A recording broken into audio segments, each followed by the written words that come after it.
I think one of my biggest things about this album was opening up, telling my story, not editing it, learning how to remove filters like that. That was a really tough one for me. And learning also not to box myself in. I used to think that I had to sit down and write an entire song all at once, and that's the dumbest thing in the world. Like, it's so counterproductive.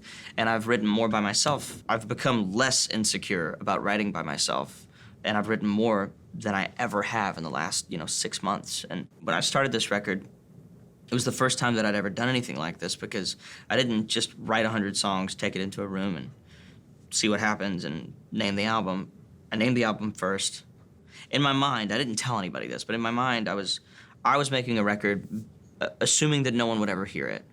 It's like writing in your diary, your journal at that point, right? There's no judgment. You can scratch things off. I wrote a lot of stuff that I needed to write, or a lot of stuff that I just wanted to write. And I realized that was where the connections were happening with other people. That was where the music was living most vibrantly. It's tricky. There's a lot of things that now I'm having to talk about that I wasn't necessarily prepared to talk about, because I made the record assuming no one would ever hear it, and now the world's hearing it. I want this record to sort of set the bar for me.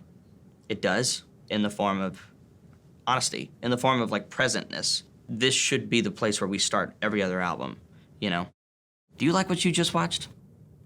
Glad to hear it. You should download the Music Choice app. There's so much more.